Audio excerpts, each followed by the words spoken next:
Bien, alors on avait vu ça, on avait vu que les puissances de 10, ça pouvait nous permettre d'écrire des grands nombres notamment. Et on avait vu que pour chaque nombre, il y avait plusieurs solutions. D'accord? Par exemple, pour 1 324 500, on pourrait l'écrire. Je vous propose une première possibilité. Je mets tous mes chiffres et 10 puissance 2, puisque ma virgule est là, je la décale de 2 rangs. Mais je pourrais aussi l'écrire 1 324,5 fois 10 puissance. Là, je décale ma virgule. Si ma virgule apparaît ici, je la décale de 1, 2, 3 rangs. Donc 10 puissance 3. Et etc. Et on pourrait continuer. On pourrait aussi l'écrire.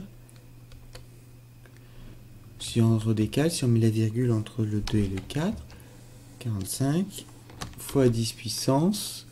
Ben là, si ma virgule est entre le 2 et le 4, je la décale de 1, 2, 3, 4 rangs, etc. On pourrait la mettre entre le 1 et le 3.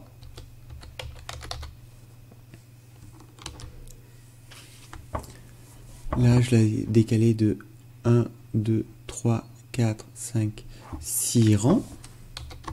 Mais on pourrait aussi la mettre avant. Et là, j'aurais dû la décaler de 7 rangs. Vous voyez, il y a plein de possibilités.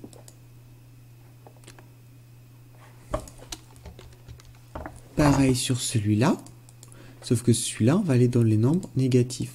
Donc je pourrais dire que c'est 275 fois 10 puissance, ma virgule, j'ai décalé dans l'autre rang. 1, 2, 3, 4, 5, 6, 7. 10 puissance moins 7. Je pourrais aussi l'écrire, avoir mis ma virgule à 2,75 fois 10 puissance. Si ma virgule apparaît là, je dois la décaler de 1, 2, 3, 4, 5 rangs.